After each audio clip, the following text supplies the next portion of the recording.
Scientists are not eliminating God, they're eliminating models of God. You learn Sanskrit, go back to your scripture, go back to your Vedas and realize that God is one. Division in Islam is prohibited. We understand the concept of God in Hinduism. Quran is the most positive book. Every day, more than 3,000 fetuses are being aborted in India after they identified that they're females. According to the statistics of 1996, US Department of Justice, 2,713 women are being raped every day. Every 32 seconds, one woman is being raped. I've been raped in US until the time I'm here. Islam has the solutions to the problems of the West. There is none greater than the Creator. Allahu Akbar, Allahu Akbar. There is none greater than the Creator. Allahu Akbar.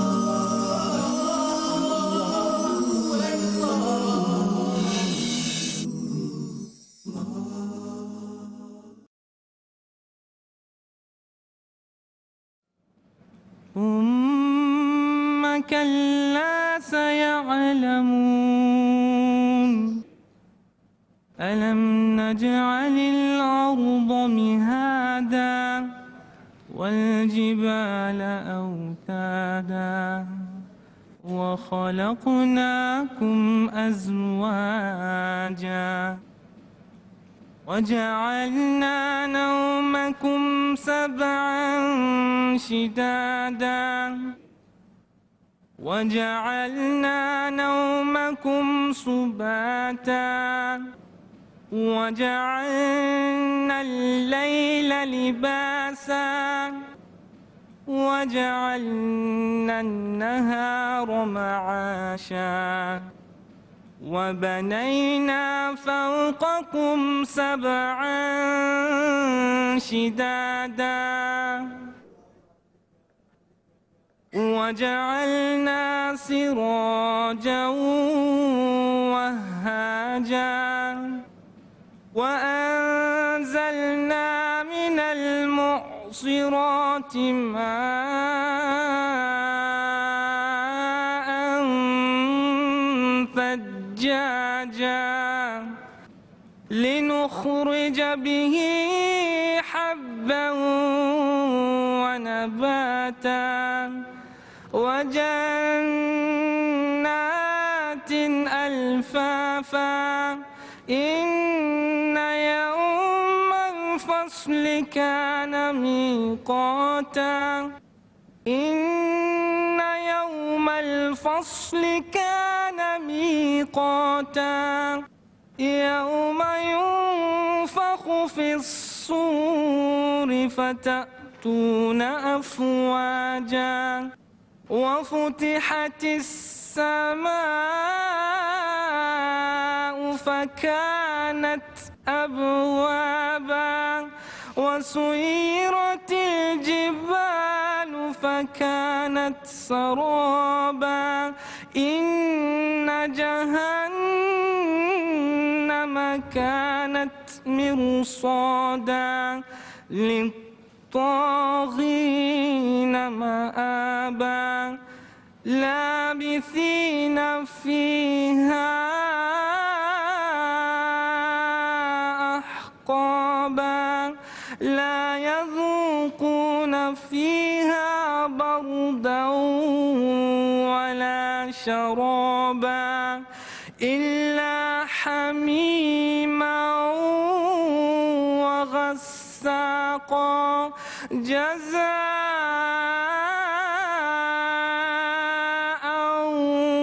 وفاقا إنهم كانوا لا يرجون حسابا وكذبوا بآياتنا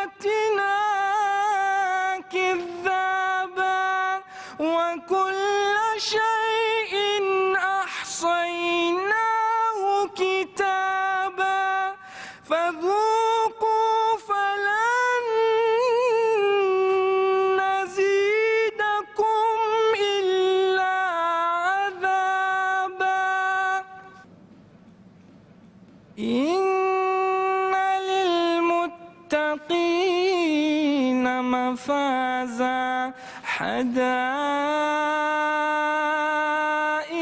وأعنابا وكواعب أترابا وكأسا دهاقا لا يسمعون فيها لغوا ولا كذابا جزاء من ربك عطاء حسابا رب السماوات والأرض رب السماوات والأرض وما بينهما الرحمن لا يملكون منه خطابا يوم يقوم الروح والملائكة صفا لا يتكلمون إلا من أذن له الرحمن لا يتكلمون إلا من أذن له الرحمن وقال صوابا ذلك اليوم الحق ذلك اليوم الحق ذلك اليوم الحق فمن شاء اتخذ إلى ربه مآبا إنا أنذرناكم عذابا قريبا يوم ينظر المرء ما قدمت يداه ويقول الكافر يا ليتني كنت ترابا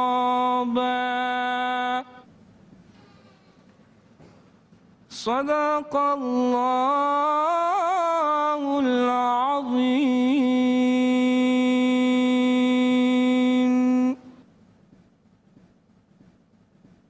جزاك الله خيرا السلام عليكم ورحمة الله وبركاته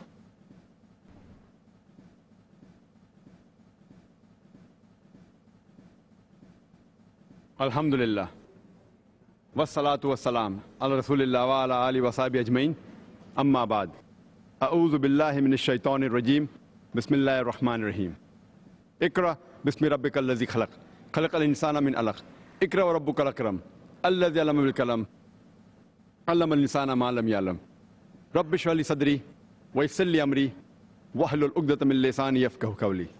My respected elders and my dear brothers and sisters, I welcome all of you with the Islamic greetings. Assalamu alaikum wa rahmatullahi wa barakatuh.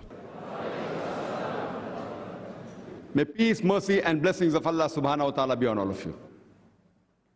It's a pleasure for me to be once again back to London, especially Harrow, after a span of 8 months.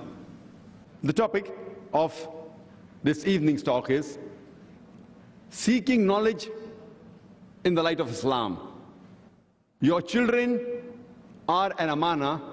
Give them the best education for both the worlds. It is a long topic, but it's basically dealing with seeking knowledge in the light of Islam, and that your children are an amana, so give them the best education for both the worlds.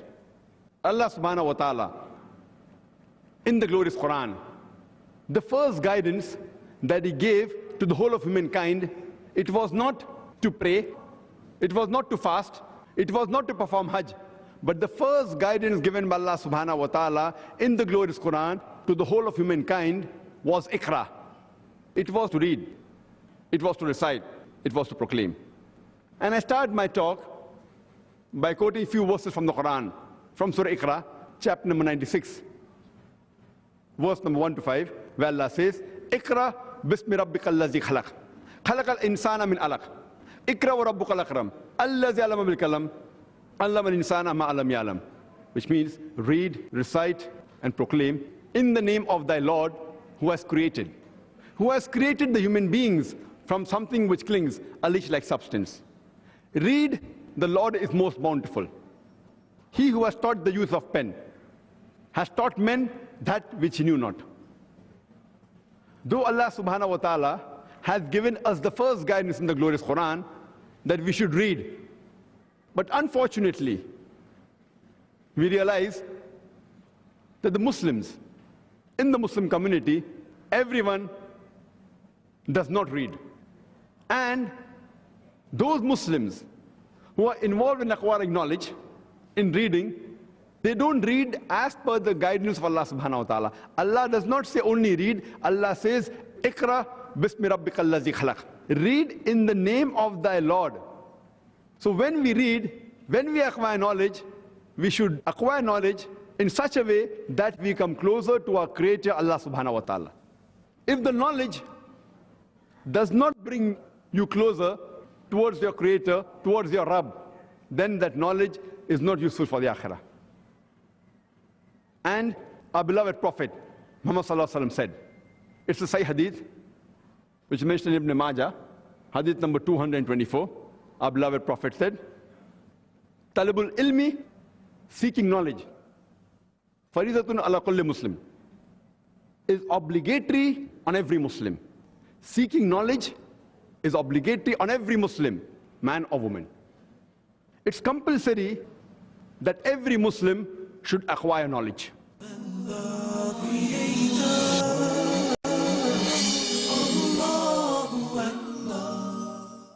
And it is the duty of us Muslims to see to it that we acquire knowledge. Many of us, we think that knowledge is only what we study in schools, in colleges, and universities. Education and knowledge starts at home. And the best teacher is the mother. It is the duty of the parents to see to it that they properly educate the children. See to it that they give them proper education.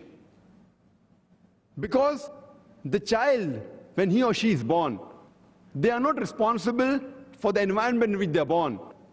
It is the duty of the parents to see to it that irrespective of the environment, they give them proper education. And today we find that there are various societies and the various ways of life in these societies.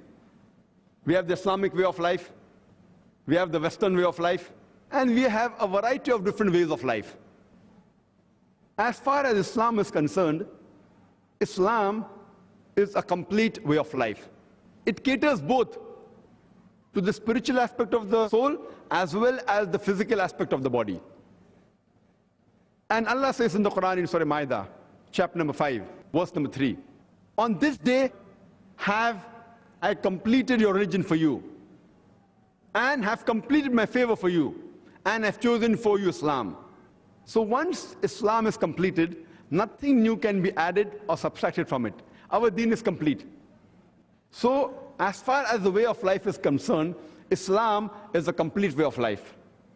When we mix Islam with the other societies and other ways of life and other cultures, whichever culture we are living in, if that part of the culture is not against the Islamic Sharia, is not against the Quran and the Sahih Hadith, we do not mind following or agreeing with that culture.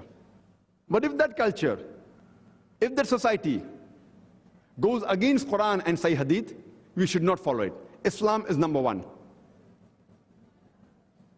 And now we find that many a times while upbringing our children, we have a problem because of the differences in societies and cultures. And we are aware of the Western society, as many of the Muslims, they are living in Western society. And we find that though the Western society, it is advanced in science and technology, but as far as moral values are concerned, they are declining. We find in the Western society that alcoholism is on the increase, drug addiction is on the increase, obscenity is on the increase, adultery is on the increase, rape is on the increase, crime is on the increase. While educating our children, we should see to it that we give them a proper Islamic education. And while we train them and upbring them in a Western society or any society in the world, it may be an Eastern society also, we should see to it that we should make them a good Muslim. That is, one who submits his will to Allah subhanahu wa ta'ala. Islam comes from the root word salam, which means peace. It's also derived from the Arabic word silm, which means to submit your will to Allah subhanahu wa ta'ala. So Islam means peace acquired by submitting your will to Allah subhanahu wa ta'ala. And any person who acquires peace by submitting his will to Allah subhanahu wa ta'ala, he is called as a Muslim. While educating our children, we should see to it that we should not get so much impressed by the Western society. We should only take the correct values from the society. We don't want our children to become alcoholics, to become drug addicts, to become adulterers, to become rapists. We want them to be good Muslims who submit their will to Allah subhanahu wa ta'ala. And our beloved Prophet Muhammad sallallahu alaihi wasallam said that every child, he is born in Dinul Fitr. Dinul Fitr means the innate religion. Every child is born as a Muslim. He submits his will to Allah subhanahu wa ta'ala. Later on, the elders, the parents, the teachers, they influence the child. He may remain on the straight path, or he may become a fire worshipper, he may become an idol worshipper, and then he may go outside the fold of Islam. But every child initially, irrespective whether he's born in a Hindu family, whether he's born in a Christian family, a Jewish family, or a Muslim family, he is born as a Muslim. He submits his will to Allah subhanahu wa ta'ala. Later on, by the influence of other people, parents, teachers, elders, he may go on the wrong track. That's the reason. Whenever any non-Muslim, he accepts Islam, the more appropriate and correct word is revert. He was on the straight path, he went on the wrong track, and then he came back on the straight path, on the straight track. So the correct word is revert. And we have got proof and evidence that every child, he is born in Din al-Fitr. There were researches done on two tribes, the Kapauku tribe and the Australian Aborigine tribe. These two tribes did not come in contact with modern civilization till as late as 1950. And later on, when researchers went and tried to find out what was the way of life, it was everything of Islam but in name. They did not call themselves Muslims, but they believed in one God. They believed that God did not have any idols or images. They believed he was not begotten. When they worshipped the God, they did the sujood. They prostrated. They were following the basics of Islam, but they didn't call themselves Muslims. So if we let a child after he's born, if we do not influence him with any of the teachings, that child will grow up to be a Muslim. That is the Din al-Fitr, innate religion. It is the duty of the parents that once the child is born, they should see to it that they give that child a proper environment to live and to continue life. It is the duty of the parents that they should see to it that they give proper education to the children. And many of us, we are worried about the education of our children. I would like to ask a question that when is the time you should start thinking about educating your child? What is the right time? Can anyone give the answer? That which is the right time? When do you start thinking what you want to make your child, or what you want to make him? What should he be in life? Which is the right time? Which is the right time? Right from the beginning. As soon as he understands. Sorry? When he starts to think to get a child. He may start thinking after 10 years. Which is the right time? 7 years old, 2 years old, when he can understand, when he's born. 1 year old. 1 year old. Fine, here we have different options. Here someone is saying 3 years old, 3 years old. Someone is saying 3 years old, someone is saying 2 years old, someone is saying 1 year old, someone is saying when he's born. Islamically, the time to think of educating a child, the latest you should think, latest, maximum, is when you choose your life partner. When you choose your life partner is the time you have to think about educating a child, because the parents are the best teachers, especially the mother. That's the time. If you want to make your child Islamic, you should see to it that you have a spouse who's Islamic. If you don't have an Islamic spouse, how would you expect your child to be Islamic? So depending upon how you want to upbring your child is the time you start thinking when you choose your life partner. That does not mean already those who are married should choose a new life partner. Some people ask me, now I'm already married, what should I do? It is better late than never. You can start molding your life partner into that style. No problem, you can do dawah with the life partner. So you should realize that the best time to start thinking about educating your child, the latest is when you choose a life partner. As I was saying, our beloved Prophet Muhammad Sallallahu Alaihi Wasallam said, it's a Sahih Hadith, which is mentioned in Ibn Majah, Hadith number 224. Our beloved Prophet said, Talabul ilmi, seeking knowledge, faridatun ala kulli Muslim, is obligatory on every Muslim. Seeking knowledge is obligatory on every Muslim, man or woman. Now, when we give knowledge to our children, we have to see to it that we give them proper knowledge. Knowledge can be broadly divided into two types. One is the basic knowledge of Islam, and second, knowledge what is required by the community. It is the duty of every parent that he should educate the children with the proper Islamic knowledge. Number one, most important, is Tawheed, that believing in one Allah subhanahu wa ta'ala.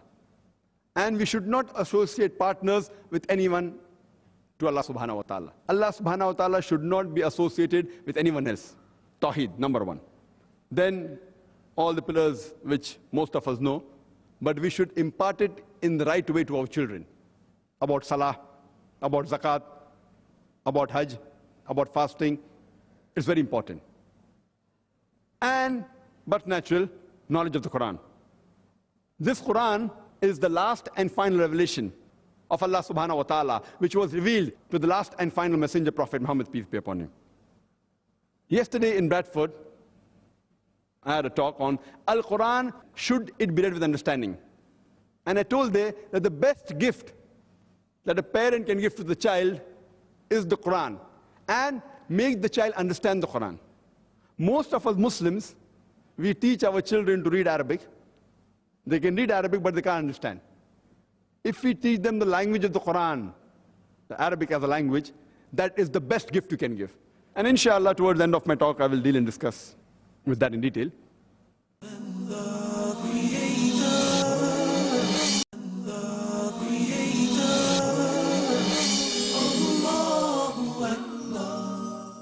The second type of knowledge is the knowledge required by the community. Knowledge which makes a person a doctor, makes a person an engineer, a lawyer, a scientist, an agriculturist. This is too required for the betterment of the community, for the betterment of the society. But when we are acquiring the second type of knowledge, we should see to it that when we acquire scientific knowledge, when we learn about mathematics, geography, history, this knowledge should get you closer to Allah subhanahu wa ta'ala, should not take you away from Allah subhanahu wa ta'ala. If this knowledge takes you away from Allah subhanahu wa ta'ala, that knowledge is not correct knowledge. It's not correct education. It should bring you closer to Allah subhanahu wa ta'ala. For example, when we learn medicine, we learn how to save the lives of thousands of human beings. But in that same medical knowledge, when we learn how to do abortion, there are youngsters who are doing zina, and then they want to abort. So using this knowledge for activities which are wrong, we should abstain from that. Abortion for saving the life of the mother. If she has a health problem, Islam gives permission. Otherwise, Allah says in Surah Isra, chapter number 17, verse number 31, and Surah Anam, chapter number 6, verse number 151, that kill not your children for want of sustenance. Killing of children is prohibited. So whatever knowledge you acquire, it should be for the betterment of humanity and get you closer to Allah subhanahu wa ta'ala. Whatever moral values you are learning, we should see to it that when we put our children in the school, that school should upbring our children properly.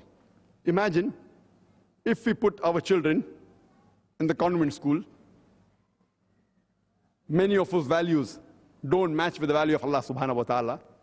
It is like we are tying the hands and legs of our children and putting them in water and asking them to swim. How will they swim? So when we put them in a school, see to it you put them in a proper school. If the culture and society and the school teaches you manners, it should be good Islamic manners. Nowadays we find that in the Western culture, they say that manners is building old age homes. Islam has got no place for old age homes. Because Islam believes that we should love and respect our parents. And there are several verses in the Quran. Surah Luqman, chapter 31, verse number 15. Surah An-Kabut, chapter number 29, verse number 8. Surah Anam, chapter number 6, verse number 151. Several verses which say that we have enjoined on the human beings that to be kind and good to your parents. And our beloved Prophet Muhammad said, it's mentioned in Sahih Bukhari, verse number 8, in the book of Adab, chapter number 2, hadith number 2, there's the person who approached the Prophet and he asked him that who deserves the maximum love and companionship in the world. So the Prophet said, your mother. The man asked after that who? The Prophet again repeated your mother. The man asked after that who?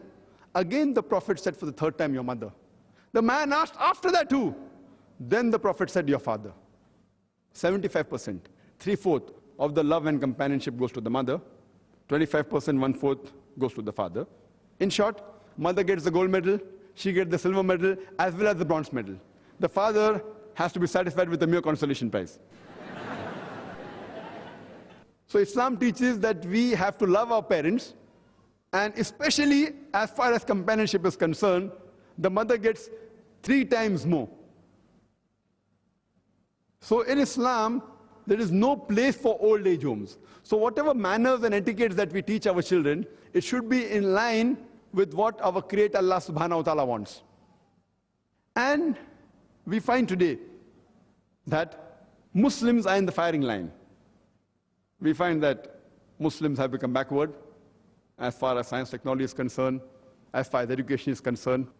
And the main reason is because we have gone away from the Quran and Sunnah. Previously, from the 8th to the 12th century, it was called as the Dark Ages. Dark for whom? Dark for the Europeans. The amount of advances the Muslim Arabs made, it is phenomenal. And if we read history, what we read in school, I myself have passed from a convent school, a Christian missionary school. I've got my education from there. It's later on, afterwards, I realized that what I read in school and in my medical college, I being a medical doctor, many things is something different. We are taught in school that the blood circulation was first discovered by William Harvey. In fact, if you read the Quran, Quran speaks about the blood circulation. In Surah Nahl, chapter number 16, verse number 66, how does the food enter into the stomach? Then from there, it goes to the intestine. From the intestine, via the bloodstream to various organs of the body, including the mammary glands, which is responsible for the production of milk. It speaks about the production of milk and about the blood circulation in a nutshell in Surah Nahl, chapter 16, verse 66. After I did research, I came to know that the first human being who first described the blood circulation was Ibn Nafis. 600 years after the Quran was revealed, and 400 years before William Harvey. But when we read in our textbook, we are told about William Harvey. How many of us know about Ibn Nafis? How many of us? Hardly anyone knows that Ibn Nafis was the first person who described the blood circulation. We learn about geography, but the person who drew the first world map of geography was Al-Idrusi in 1154. What we study, the digits in school, you know what it's called? It is called as Arabic numerals. The 1, 2, 3, 4 that we use for writing, 1, 2, 3, 4, it is called as Arabic numerals. The other is the Roman numeral. The Indians were the people who first discovered about the zero, and the Arabs took it from there and made it famous to the world by adding a decimal. That's how we have the system today. We learn in mathematics about the Pythagoras theorem that the square of the hypotenuse in a triangle is equal to the sum of the square of the other two sides. The Pythagoras theorem that we learn in school, it was first discovered by Al-Tusi. So we know that Muslims, few centuries back, they were advanced in science and technology. But when we read in our textbook today, they are hardly mentioned. Who is the father of trigonometry? It is Al-Biruni. Have you heard of Al-Kindi? Al-Kindi wrote 200 works in mathematics, in geometry, in logic. And at a time when Galileo, Descartes, and Newton, when they said that all physical laws are absolute, he said that it was relative. Later on, Albert Einstein did more research, and he propounded the theory of relativity. When we read history, we come to know that Muhammad Ahmad and Hassan Shakir, these brothers, they measured the surface area of the earth by measuring an angle at the Red Sea at a time when people thought the world was flat. We learn chemistry, and we are told that Geber is the person who discovered alcohol. It is Jabir ibn Hayyan, Jabir. When they write in our textbook, it is Geber, Geber, sounds like a Westerner, Geber. It is Jabir ibn Hayyan. So when we read, we think, oh, it's a Westerner, Geber, Geber. And Jabir ibn Hayyan, he discovered alcohol, and the word alcohol comes from the Arabic word al-gul, meaning evil spirit. When we read history, we come to know about Muhammad Zakir al-Razi. He was advanced in the field of medicine, and he even wrote books on measles and smallpox. When we read medicine, we know that Ali ibn Abbas, he wrote 20 volumes on practice and theory of medicine. We are told about Avicenna, the Aristotle of the East. It is Ali ibn Sina. Ali ibn Sina, he was called as the Aristotle of the East. He was a philosopher, he was a mathematician. So when we go back to history and we see that we Muslims, we were on top of the world. The reason we were on top of the world at that time is because at that time, we were close to the Quran and Sunnah. Now, we have gone away from Quran and Sunnah, and that's the reason we are in the firing line. We should see to it that we upbring our children close to the Quran and the Sahih Hadith. It is a duty that we give our children proper education. That is the reason I say that your children are your amana. See to it you give them proper education for both the worlds. And this was the dilemma that I faced maybe 8 years back. And though, alhamdulillah, I used to give talks on education, and I did take time to choose my life partner because I wanted the right life partner. And finally, Allah gave me, alhamdulillah. And when the children were born, my eldest son is 12 years old. And I always had that thing that we should have a proper school which has a striking balance between the Islamic education and the formal education. I don't call mathematics, science as secular education, because secular by definition means nothing to do with God. I believe science believes in God. Mathematics is Islamic subject. So therefore, when I talk about the other conventional subjects, I call them formal education. Mathematics, science, history, geography, English, we call it as formal subjects. So I always had that dream that to have a school which has the striking balance between the Islamic subjects, Islamic education, and the formal education. Because mathematics, science, history, according to me, are part of Islam. And that made me tour the world. And I did a survey, alhamdulillah, of most of the Islamic schools at that time. That was about 6 to 8 years back. In a span of 2-3 years, mashallah, I went to most of the best schools of the world. In America, in Canada, in UK, in South Africa, in Australia, in Malaysia. And I visited hundreds of schools. And when I observed that in the Western countries, most of the Islamic schools, almost all, they were more of a Muslim-managed school.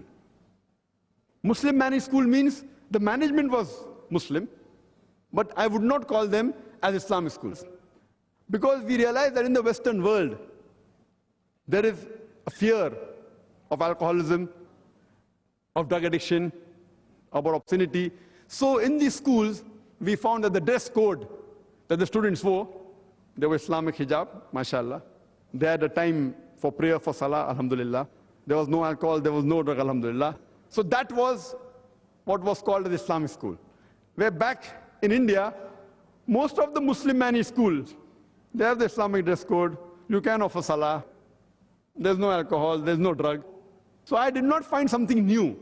But alhamdulillah, considering the Western country, where drug addiction is common, alcoholism is common, obscenity is common, it is an achievement which I was happy. But what I came to search for, that when our children go to school, they should get the best of knowledge, I could not find any of the schools.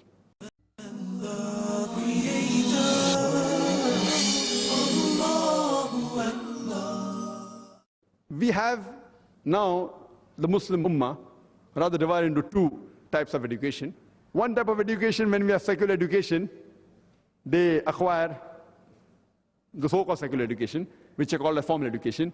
They acquire knowledge of mathematics, science, history, geography, but they are far away from the deen. On the other hand, when we go to our madrasas, we teach about Quran, Hadith, Sharia, Fiqh.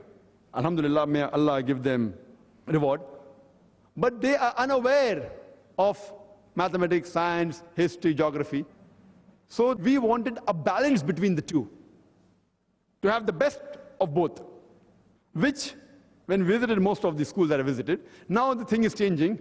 In the past 6 years, I've realized that some schools have become slightly closer, alhamdulillah, to the concept that I have. But most of the schools, they may be having maybe 3 periods a week on Islam, or maybe 1 period a day. Maximum I came across was 2 periods a day on Islam. And what was the main objective that a child, when he passes from school, he should have the knowledge of Quran, Hadith, Sharia, Fiqh, and science, etc. That I could not find. Though I visited the best of schools in America, in South Africa, which is supposed to be very much advanced in this field of Islamic schools, UK, Australia, Malaysia, etc. So that we thought that let's make an effort. And with Allah's help, alhamdulillah, we in Bombay, alhamdulillah, about approximately 6 years back, or rather 5.5 years back, we launched our own Islamic school by the name of Islamic International School. Because for my children, we had to do it. Though I was prepared to see to it that gear up my child, though putting in a convent school by giving all the so-called education at home, but then we thought that we should make a sample school. And alhamdulillah, summa alhamdulillah, we ventured with this project in Bombay, and Allah helped us. And with Allah's support, we launched the school. And alhamdulillah, from day one, the response that we received from the people of Bombay, from the Muslims of Bombay, was tremendous, mashallah. The response was such that though the school was absolutely new, we hardly publicized it. We decided to start the school. There was only 3 weeks publicity, mashallah. But immediately when the school was launched, the amount of response we got was phenomenal.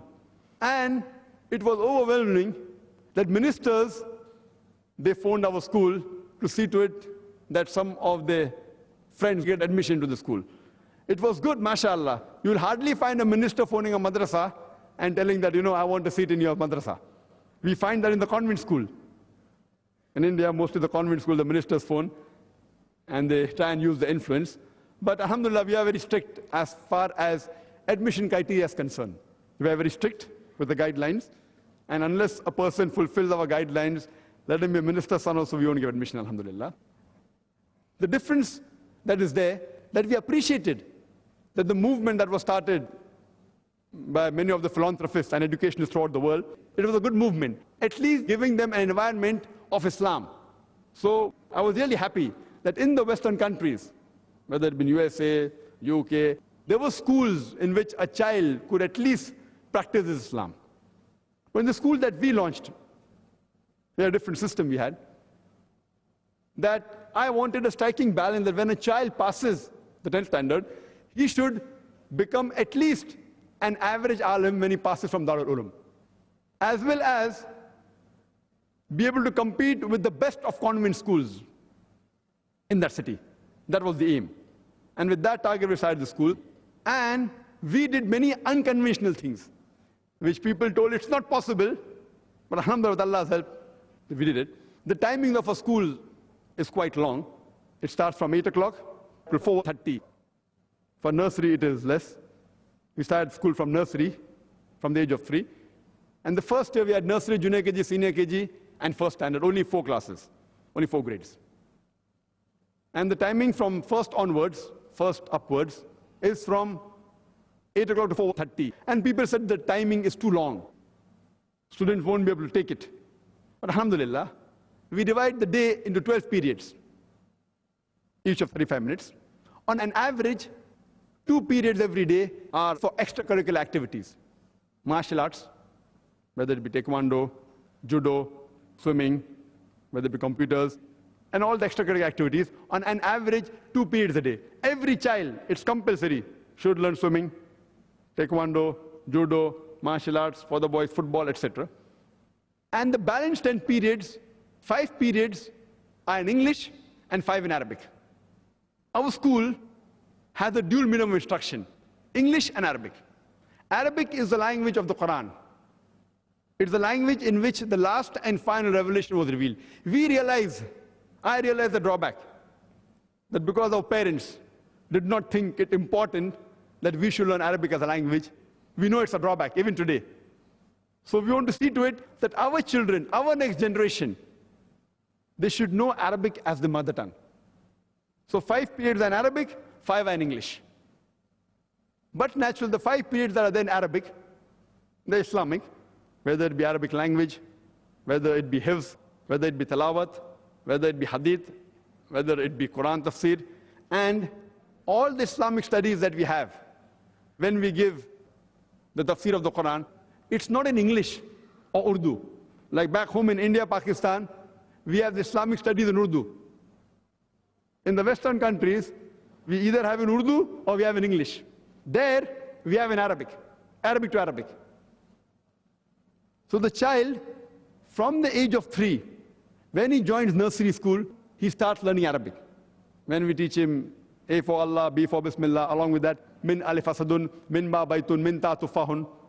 So from the age of 3, the child is ingrained with the Arabic language. And in the Arabic period, the children cannot speak English, they should only speak Arabic. In the English period, only English, no Arabic. And most of Arabic teachers, they have gone to Saudi Arabia, and they have graduated from the Islamic University of Medina, so that even the pronunciation is correct. Besides the Arabic period that is there, the 5 periods in English, 1 period every day is Islamic studies in English. That's for dawah. Because the child, when he does dawah with the non-Muslim, it will be in English, he can't do in Arabic. There are very few Arab non-Muslims. So 1 period is Islamic studies in English. The balanced 4 periods on average is maths, English, geography, history, science, etc. And though the period, if you analyze that 5 periods in English, is very less, but we have been able to achieve this because the ratio of our teacher to student is very low. In Bombay, on an average, in Bombay, 1 school, each class has 50 students. Some have got 60, some have got 70, some have got 80. The good schools have got 50, very few schools have less than 50. And For every 2 classes, there are average 3 teachers. That means each teacher, the ratio of teacher and student is about 30 to 35. Every 30 to 35 students have got 1 teacher in Bombay and in India. If you go in the villages, it is much higher. Every 1 teacher has got 50 students on average. And the international standard says that it should be 1:20. The good private schools in UK, USA, they have every teacher has got 10 students on average. The good private schools. We, in Bombay, we have every 5 students 1 teacher. Each class has got 20 students on average. Some have got 18, some have got 19.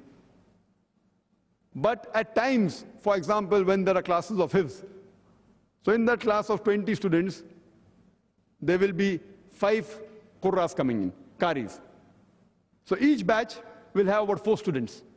So when we have certain classes, it breaks up so that the Hifz is better. The concentration is better, so the child can learn faster. In our school, Hifz is compulsory till standard 3.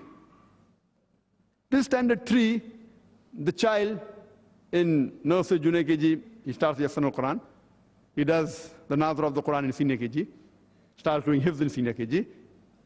On average, senior KG, he memorizes half juz. First, second, and third, every year 1.5 juz. So by the time the child completes standard 3, he memorizes at least 5 juz. Some may memorize 6, some 7, some may even do 4. After that, Hifz is optional. Those people who feel have got a good memory, we select them maybe 25%, 1/4 to 1/3 of the students, and we call them 1 hour 15 minutes earlier. So instead of coming at 8 o'clock in the morning, from 4th standard, they come at 7:15. Now, when the Hifz class in the morning is conducted after 3rd standard, for 1 Qari, there are 2 students maximum. So the ratio of the Qari and the students in the higher classes is reduced. 1 Qari, 1 student, or 1 Qari, 2 students maximum. And only because he comes 1 hour 15 minutes early in the morning, does Hifz for 1 hour 10 minutes, in a year, on an average, that child memorizes 5 juz. So by the time he completes the next 5 years, at the end of 8th standard, he memorizes the complete Quran. So far, mashallah, we are in the 6th standard. In the 5th standard, according to our normal course, the child should memorize 15 juz. But many students, mashallah, at the end of 5th standard have memorized 18 juz, some 19, some even 20. So my son, who's now in the 6th, he's hardly 12 years old, mashallah, he knows more Quran than me. He knows 20 juz. I don't know that much. I'm not Hafizul Quran. His Qiraat is better than mine.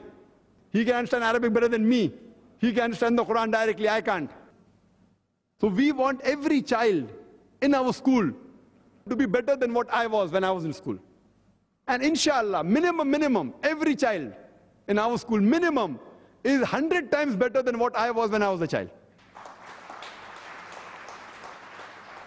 We want every child in the school should be multiple times like me. I am not the target.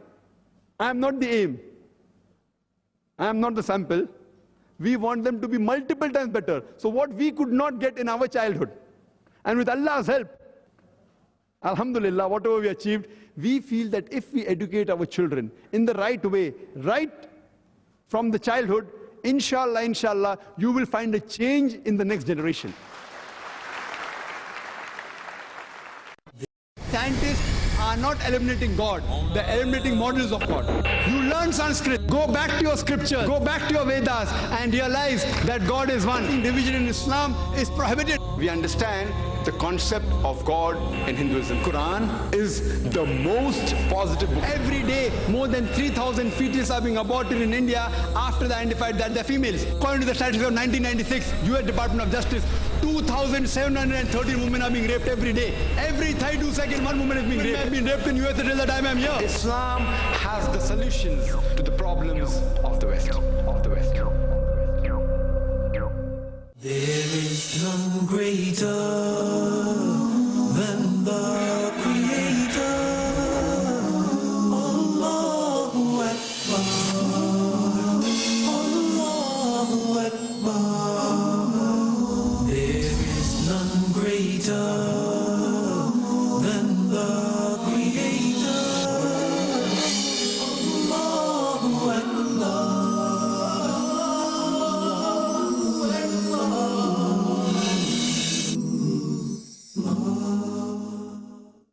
Allah subhanahu wa ta'ala, in the glorious Quran, the first guidance that He gave to the whole of humankind, it was not to pray, it was not to fast, it was not to perform Hajj, but the first guidance given by Allah subhanahu wa ta'ala in the glorious Quran to the whole of humankind was Iqra.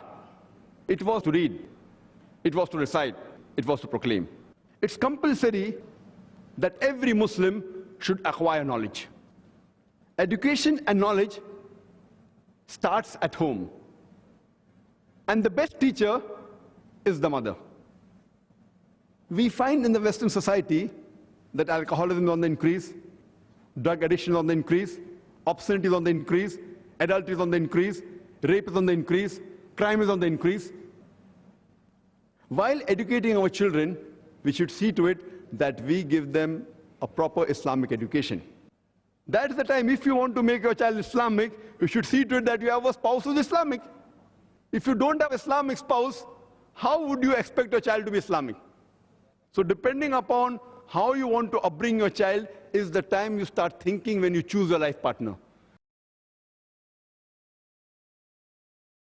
We have now the Muslim Ummah rather divided into two types of education. One type of education, when we have secular education, they acquire the so-called secular education, which are called a formal education.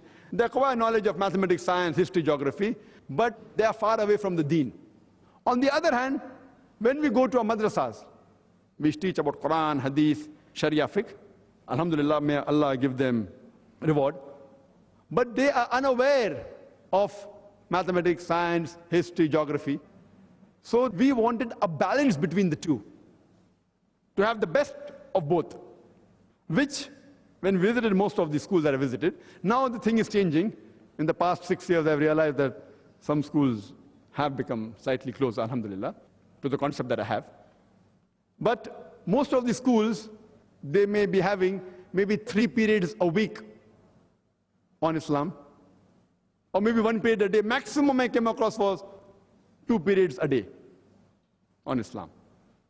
And what was the main objective that a child, when he passes from school, he should have the knowledge of Quran, Hadith, Sharia, Fiqh, and science, etc.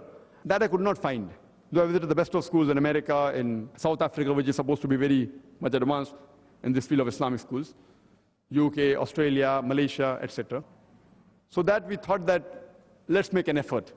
And with Allah's help, alhamdulillah, we in Bombay, alhamdulillah, about approximately 6 years back, or rather 5.5 years back, we launched our own Islamic school by the name of Islamic International School. Because for my children, we had to do it. Though I was prepared to see to it that gear up my child, though putting in a convent school by giving all the so-called education at home, but then we thought that we should make a sample school. And alhamdulillah, summa alhamdulillah, we ventured with this project in Bombay, and Allah helped us. And with Allah's support, we launched the school. And alhamdulillah, from day one, the response that we received from the people of Bombay, from the Muslims of Bombay, was tremendous, mashallah. The response was such that though the school was absolutely new, we hardly publicized it. We decided to start the school. There was only 3 weeks publicity, mashallah. But immediately when the school was launched, the amount of response we got was phenomenal. And it was overwhelming that ministers, they phoned our school to see to it that some of their friends get admission to the school.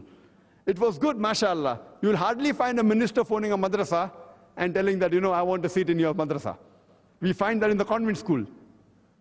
In India, mostly the convent school, the ministers phone, and they try and use the influence. But alhamdulillah, we are very strict as far as admission criteria is concerned. We are very strict with the guidelines. And unless a person fulfills our guidelines, let him be a minister's son also, we won't give admission, alhamdulillah. The difference that is there, that we appreciated that the movement that was started by many of the philanthropists and educationists throughout the world, it was a good movement, at least giving them an environment of Islam. So I was really happy that in the Western countries, whether it be USA, UK, there were schools in which a child could at least practice Islam. When the school that we launched, we had a different system we had, that I wanted a striking balance that when a child passes the 10th standard, he should become at least an average alim when he passes from Darul Ulum, as well as be able to compete with the best of convent schools in that city. That was the aim. And with that target, we started the school. And we did many unconventional things, which people told it's not possible, but alhamdulillah, with Allah's help, we did it. The timing of a school is quite long. It starts from 8 o'clock right up to 4:30. For nursery, it is less. We started school from nursery, from the age of 3. And the first year, we had nursery, junior KG, senior KG, and first standard, only 4 classes, only 4 grades. And the timing from first onwards, first upwards, is from 8 o'clock to 4:30. And people said the timing is too long. Students won't be able to take it. But alhamdulillah, we divide the day into 12 periods, each of 35 minutes. On an average, 2 periods every day are for extracurricular activities. Martial arts, whether it be taekwondo, judo, swimming, whether it be computers, and all the extracurricular activities. On an average, 2 periods a day. Every child, it's compulsory, should learn swimming, taekwondo, judo, martial arts, for the boys, football, etc. And the balanced 10 periods, 5 periods are in English and 5 in Arabic. Our school has a dual medium of instruction, English and Arabic. Arabic is the language of the Quran. It's the language in which the last and final revelation was revealed. I realize the drawback, that because our parents did not think it important that we should learn Arabic as a language, we know it's a drawback, even today. So we want to see to it that our children, our next generation, they should know Arabic as the mother tongue. So 5 periods are in Arabic, 5 are in English. But naturally, the 5 periods that are then Arabic, they're Islamic, whether it be Arabic language, whether it be hifz, whether it be tilawat, whether it be hadith, whether it be Quran tafsir, and all the Islamic studies that we have. When we give the tafsir of the Quran, it's not in English or Urdu. Like back home in India, Pakistan, we have the Islamic studies in Urdu. In the Western countries, we either have in Urdu or we have in English. There, we have in Arabic, Arabic to Arabic. So the child, from the age of 3, when he joins nursery school, he starts learning Arabic. When we teach him A for Allah, B for Bismillah, along with that, min alif asadun, min ba baitun, min ta tufahun. So from the age of 3, the child is ingrained with the Arabic language. And in the Arabic period, the children cannot speak English, they should only speak Arabic. In the English period, only English, no Arabic. And most of Arabic teachers, they have gone to Saudi Arabia, and they have graduated from the Islamic University of Medina, so that even the pronunciation is correct. Besides the Arabic period that is there, the 5 periods in English, 1 period every day is Islamic studies in English. That's for dawah. Because the child, when he does dawah with the non-Muslim, it will be in English, he can't do in Arabic. There are very few Arab non-Muslims. So 1 period is Islamic studies in English. The balance 4 periods on average is maths, English, geography, history, science, etc. And though the period, if you analyze that 5 periods in English is very less, but we have been able to achieve this because the ratio of our teacher to student is very low. In Bombay, on an average, in Bombay, 1 school, each class has 50 students. Some have got 60, some have got 70, some have got 80. The good schools have got 50, very few schools have less than 50. And for every 2 classes, there are average 3 teachers. That means each teacher, the ratio of teacher and student is about 30 to 35. Every 30 to 35 students have got 1 teacher in Bombay and in India. If you go in the villages, it is much higher. Every 1 teacher has got 50 students on average. And the international standard says that it should be 1:20. The good private schools in UK, USA, they have every teacher has got 10 students on average. The good private schools. We, in Bombay, we have every 5 students 1 teacher. Each class has got 20 students. On average, some have got 18, some have got 19. But at times, for example, when there are classes of hifz, So in that class of 20 students, there will be 5 qurras coming in, qaris.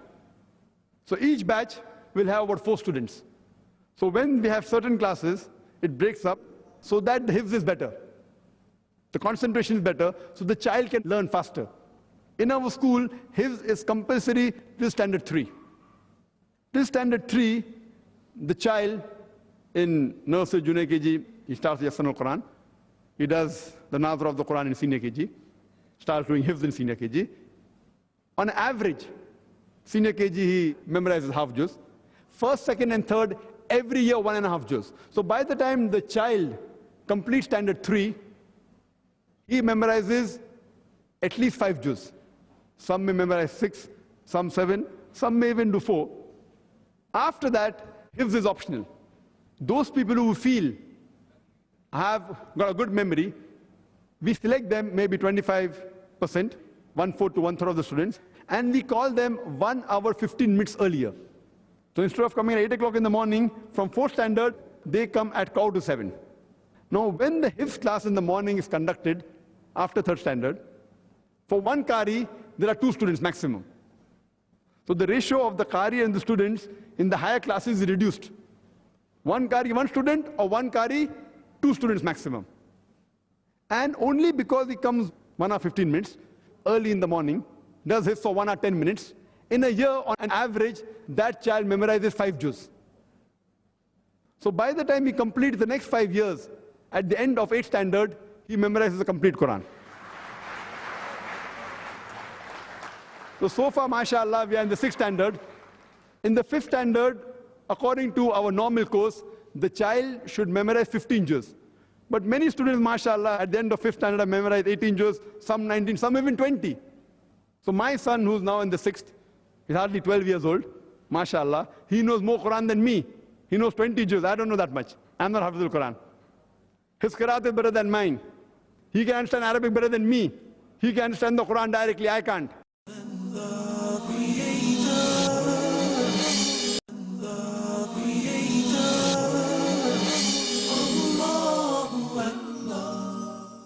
So we want every child in our school to be better than what I was when I was in school. And inshallah, minimum, every child in our school, minimum, is 100 times better than what I was when I was a child. We want every child in the school should be multiple times like me. I am not the target. I am not the aim. I am not the sample. We want them to be multiple times better. So what we could not get in our childhood, and with Allah's help, alhamdulillah, whatever we achieved, we feel that if we educate our children in the right way, right from the childhood, inshallah, you will find a change in the next generation. We always had a target that if we have to change the society, we do projects in the short term. We have short-term dawah courses in our foundation, Islam Research Foundation, which is a crash course for 40 days, where we train students from different parts of the world. We have international dawah training program for 40 days, where we select the best people, one from UK, one from USA, from Singapore, Malaysia, Saudi Arabia, etc. And we give them a comprehensive training course. But this schooling of 13 years is a full-fledged dawah training program, according to me. And in our school, mashallah, we see to it that when they are trained, not only do they learn about Quran and Islam, they have been told about Christianity, about Judaism, about Hinduism, about Buddhism. Inshallah, when a child passes school, he will be far superior than an average Christian, what he has knowledge about Christianity, what the average Hindu has knowledge about Hinduism, what the average Jew has knowledge about Judaism. The main aim of the school is to make dais and see to it that they follow the commandments of Allah subhanahu wa ta'ala. So in our school, mashallah, though main 2 languages are English and Arabic, we also start Urdu from the 4th standard. 3rd standard is Hindi, 4th is Urdu, and 5th is the local language of the state, that is Marathi. These children, mashallah, they're trained in a way that they know the values of life. And we find that many a time, mashallah, these children, they put us to shame. They put us to shame. And many times when we go out, and The children, mashallah, they're masoom. And that reminds me that once I had gone to meet a very big businessman, a top businessman in Bombay, very big businessman. And when I met him, I had my son with me. That time he was in the second standard. And the businessman was smoking. So my son said, "Uncle, smoking is haram. Finish." I would think 10 times. Dua madai, to say directly, we have to see for the situation, and we see whether what is the right time, they should not feel hurt, etc. We'll think 10 times how to say, when to say, what to say. And the young child said, and the person put off his cigarette immediately. Easy. So mashallah, we should see to it that we should have a vision of how do we want our children and what they should become. We have a concept that on average when we have 4 divisions, if 100 students pass out in a year from one school, 50% may go in the mainstream, may become doctors, engineers, lawyers. But when they become doctors, they'll be true Muslim doctors, having knowledge of Islam. True Muslim engineers, true Muslim businessmen. 50% may go in the Islamic field, may become Dai, Muhaddis, Mufassir, may take up teaching, Islamic teaching, alhamdulillah. So in this way, can we change the next generation? We can't keep on cribbing about what's happening. We should make a beginning. And in this way, mashallah, the main success that I feel of the school is that our interviews are very strict. The interviews we conduct are so strict that the rules that we started, the rules are unheard of. We broke most of the conventional pattern. Normally, for the students, they have got 3 interviews, the child. And even the parents are interviewed, the father and the mother. They have to undergo 2 interviews of average of 1.5 hours each. And the final interview is taken by me. And alhamdulillah, in the second year, we had 800 applications. 75 seats, 800 applications. So most of the years, we have 10 times more number of applications than the number of seats. And let me tell you, our school is one of the most expensive schools in Bombay. The fees is, we had 25,000 rupees a month, which is very expensive. Average fees in Bombay is 100, 150 rupees. The good convent schools, they charge 1,000 rupees, 1,500 rupees. Ours is 25,000 rupees, that is 600 in US dollars. Though now there are other schools which are much expensive. But Islamic school, mashallah, so not that it is cheap. But yet, no poor person can say that I did not get admission because I did not have money. We have 25% scholarship quota. The 25% of the seats, even if the person does not pay a single rupee a month, he can get admission. So 25% of the seats have been reserved for poor children. So in our school, we have, mashallah, parents who are earning more than 1 crore rupee a month.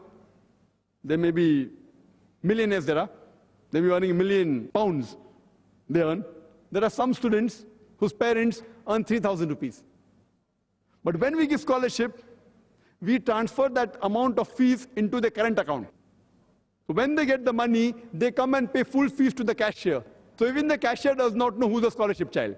It's only the management, me, my wife who's the principal, and a few others who know who are scholarship children. So even the teachers don't know who's the scholarship child. So we maintain that secrecy. So we transfer the money in the account, they come and pay full fees. So even the cashier does not know. So that we have a proper system and equality while teaching. When we have the formal education, mathematics, history, science, geography, we see to it that in this, when we teach, we incorporate 25% Islam in it. For example, when we teach science, we talk about the Big Bang theory, that a few decades earlier, the scientists have discovered how did our universe come into existence. First, there was a primary nebula, then there was a secondary separation, which gave rise to galaxies, the stars, the planets, and the earth on which we live.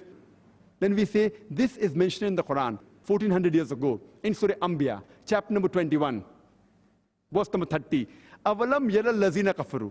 Do not the unbelievers see, anna samawati wal arda, kanat ratkan ftaknahuma, that the heavens and the earth were joined together and we closed them asunder.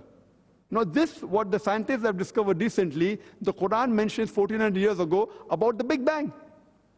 So in this way, the child comes closer to Allah subhanahu wa ta'ala, at the same time he's being educated about science. We tell them that the first person who described the blood circulation, it was Ibn Nafis. Later on, William Harvey made it famous to the Western world. We even teach them Darwin's theory. Unlike the other schools, I realize that in some Western countries, A child goes to the normal convent school, government school. In the evening, he goes to evening madrasas. So in the morning, he's taught that the human beings have been created from monkey, and the evening he's told that the first man is Adam alayhi salam. In the morning, he's taught that riba is very good. Interest, you can become a great businessman, wealthy person. In the evening, he's taught riba, interest is haram. So there's dichotomy. There'll be confusion in the mind of the children. That does not mean don't send your children to madrasas. Madrasas are doing good work, alhamdulillah. They should continue. Better send them than don't send. Don't get me wrong. The madrasas are very good, mashallah. I'm for it. I'm not against it. But we have to keep on improving the standards. So whatever doing, mashallah, they're doing a good work. When I go to madrasas, I tell them that you incorporate English there. You incorporate the formal subjects. So when there is a different teaching in the morning and the evening, the child is confused.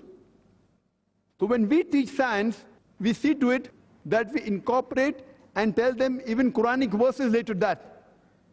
Quran speaks about water cycle, about geography, salt and sweet water. Quran speaks about geology, that mountains have got roots, and many things which is not mentioned in the textbook. The teachers, they are trained. They're trained how to teach. And in this way, out of the normal formal education, 25% Islam is even incorporated when we teach them mathematics, science, history, geography, etc. We have taken the normal syllabus, IGCSE, following that syllabus and even incorporating the Islamic studies, both in Arabic and English. So that when the child appears, he appears for the normal examination, that is the central board examination. After he passes that, he can take up medicine, take up engineering, or become a lawyer, or a businessman, or come to the mainstream of Islamic studies, no problem. He has this choice. And what we are doing, that we are in contact, mashallah, with those people who are experts in the world. As Allah says in the Quran, in Surah Nahl, chapter number 16, verse 43, and Surah Anbiya, chapter number 21, verse number 7, فَاسْأَلُوا أَهْلَ الذِّكْرِ إِن كُنتُمْ لَا تَعْلَمُونَ. That if you don't know, ask the person knowledgeable. So we are in touch with the knowledgeable people from different parts of the world. We are in touch with the Lugha experts of Medina University, of Ummul Qura, etc. We are in touch. So that whatever thing that we want to put it into practice in our school, we consult with the experts, but we are doing many things which are unconventional. Many people told me, Brother Zakir, it's not possible. You can't have two streams at the same time. It's not possible. I tell them, at least make dua. At least make dua, inshallah. So what we want to do, we want to give a sample role model to the ummah that it's possible. Though many people, majority said it's not possible, but alhamdulillah, summa alhamdulillah, if you meet the parents, and if you see the annual day CD of a program, then you'll come to know, alhamdulillah, that what is the level of education, mashallah. So as I was telling, the main thing is the interview. When we interview the parents, we are very strict. We are very careful that we see to it that the parents have the same thinking as the management. And we are very strict. In the first year, when we started the school, we had a clause, compulsory that the mothers should do hijab. More than 50% of the mothers in the first year of our school, they were not doing hijab. But within 1 month's time, mashallah, all of them had to do hijab. Now, when they want to admit their child, they do field work. Okay, if you want to get admission to Islamic International School, we have to do hijab. So before coming to the interview, they wear hijab. They're trained. Because they want admission in our school.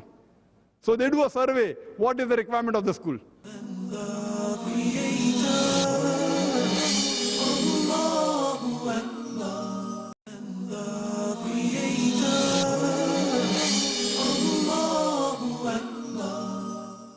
We have got, mashallah, millionaire parents who are businessmen, who are business tycoons. When they come for the interview, we ask them, how many times do you offer salah? So they tell us, Jummah ke Jummah. So we tell them, brother, then don't admit your child in the school. Go and put him in a convent school. He says, why? Because we will teach your child. It's mentioned in Sahih Muslim. The difference between Iman and Kufr is salah. Maybe your child after 3-4 years will call you a kafir. Therefore, don't put him in a school, put them in a convent school. They said, no, we want admission here. We will offer salah. We will offer 5 times salah. Then they give it in writing. So it's compulsory that 100% of the parents, they give in writing that they will offer salah 5 times.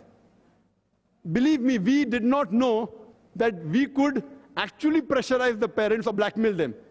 When the Christian missionaries are blackmailing our Muslim children, our Muslim parents in Bombay, they are paying 5,000 pounds, 10,000 pounds to get admission. And after paying that money as bribe, every day our children are doing shirk.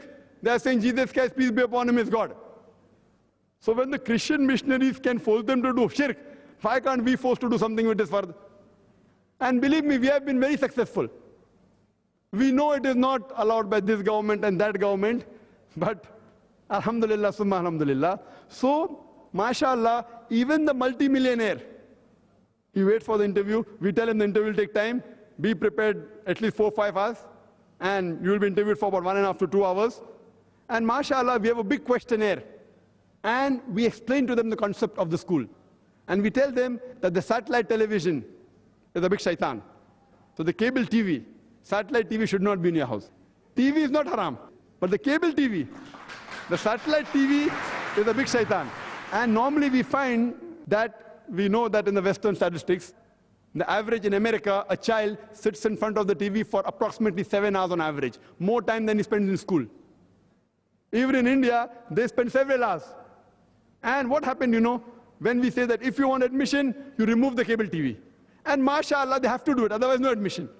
So because they may not be practicing Muslims, but they have that jazba, they have the iman, they want to put in the school. And now it has become a status. Oh, my son got admission into IIS, status. Alhamdulillah. Allah has given us that status. So to get admission means it's the status. I got admission in Islamic International School. I passed the interview. So then we realize that once the cable TV is out and it's compulsory that the parents, the mother should attend every week our Islamic lectures, compulsory, at least once. Father, twice a month, compulsory. If you don't have time, then no admission. So even the parents are being ingrained. It's a package. We are not only training the students, we are even training the parents. We don't want that we train the child and after 13 years, the father says, okay, now go and do business, okay, start giving bribe, etc. So we want to see to it, we don't want to pour water over drugs back. Chances are that 50% we will lose our children because finally the parents control them. So we even change the parents. And if we know that the business the parent is doing is not good, we'll tell you. There are some people who have got businesses, maybe they're working in bank. We tell them, working in bank is haram. Maybe your child, once after 4 or 5 years, he will cause you trouble. So see to it you change your job fast. So knowingly very well, yet they want to put their children in our school. And the point to be noted here is that after a few months, then the husband comes and tells us, my wife, she has stopped watching TV, now she gives me more time. So even the family life improves. We have got stipulated conditions before admission that minimum 20 minutes every day, there should be a family reading of the Quran along with translation. Every day, compulsory. The father should attend twice a month our lectures, in which we talk about Islam, the mothers once a week. So in this way, mashallah, even the environment becomes Islamic. Then, besides the parents, even the other siblings come, even the grandparents come. So it is rather changing the society. And we found that when we visited the Western schools, I'd gone to South Africa, and I'd gone to one of the best schools in South Africa about 6 years back. I don't want to name the school. The principal of the school told me that, Brother Zakir, we are at the mercy of the parents. We have to force them to come and take admission, though our fee is half than the other private schools, but then they blackmail us. If you tell us too many things, then we'll go to the government school, we'll go to the white school. And he told me, our students in the 8th standard, 9th standard girls, one evening, we went to a hotel and we found our girls wearing mini skirts and shorts and dancing. Imagine, one of the best schools in South Africa. And the parents were called, the parents are blackmailing. If we get too strict, we'll take out our children from here. Here in our school, we blackmail the parents. But natural for the sake of Allah subhanahu wa ta'ala. Anyway, the school is not a business. So what fees we take, we are spending from our own pocket. So it's not a business, please don't get me wrong. The school, IRF always does everything free. The school is the first thing we are charging money. But even those who are paying full fees, we are subsidizing the fees. So in this way, mashallah, we want to create a new society. And what we feel that most of the organizations that start, it's a one-man show. After the person goes away, the whole thing goes down. Most of the Muslim organizations you see, it's a one-man show, that person goes away, the organization falls down. So we see to it that we require backups. At present, mashallah, in a foundation, Islam Research Foundation, we have more than 15 speakers, mashallah, besides myself. And some of them travel in different parts of the world. They have been to UK, Singapore, Hong Kong, Malaysia, South Africa, several places, mashallah. And these children, mashallah, they are our future generation. And if you see the annual day that we have, in the annual day when we have skits, normally most of the schools, they have fancy days where a person, maybe he may dress up like Michael Jackson or may dress up like maybe Sunil Gavaskar or whatever it is. Here, in our concert, mashallah, one person becomes, he imitates Sheikh Sudesh, one like Sheikh Ahmad Didat. You know, in this way, mashallah, we find that the role models of our children, the present age role models for our children, they are not these pop stars and pop singers and film actors. They are like Sheikh Sudesh, like Sheikh Ahmad Didat, Brother Bilal Phillips. So here we find that we should ingrain in our children that what should they become when they grow up. And mashallah, if you see that these children, they are taught public speaking right from junior KG. From the age of 4, they are taught to stand in front of the microphone. And they are taught how to speak on the microphone. Most of our speakers, I'm sorry to say, they don't know public speaking techniques. What should be the distance from the mic? How is the modulation? How it should go up, how it should come down, the gestures, the eye-to-eye contact. See, when a person gives a speech on the stage, the matter he speaks carries only 7% marks. How much? 7%. 93% is presentation skills. How do you modulate? Your gestures, your eye-to-eye contact. That's the reason today, actually I'm handicapped. The sound system is not good. It is like you're sending a warrior to a battlefield without weapons. We should be trained that how we should be able to dawah. The children, right from the age of 4, they're trained public speaking in English as well as Arabic. So we want that a future generation, that they should be trained, alhamdulillah. So this was a vision with which we started the school, not knowing whether we would be successful or not. Alhamdulillah, Allah subhanahu wa ta'ala has been so much helpful and grateful that we got application from different parts of the world, from different cities in India. We have got application to start the school in Saudi Arabia, in UAE, in Yemen, in UK, in USA, several applications. So far, we have only started one more branch in Chennai. And our criteria are very strict, mashallah. So inshallah, we feel that every few years, we'll open one school so that it will be role model for the others. One thing we have to realize that for success, we have to follow the guidance of the Quran and the Sahih Hadith. And always, we have to be professional. As Allah says in the Quran in Surah Nahl, chapter 16, verse 43, and Surah Anbiya, chapter number 21, verse number 7, فَاسْأَلُوا أَهْلِ الذِّكْرِ إِن كُنْتُمْ لَا تَعْلَمُونَ. If you don't know, ask the person who's knowledgeable. Ask the person who possesses the message. We as a policy in our organization, Islamic Research Foundation, though we are a very small organization, it was started 15 years back. Alhamdulillah, we are only one employee. Now we have more than 400 employees, full-time paid employees. We always believe that we should be professional.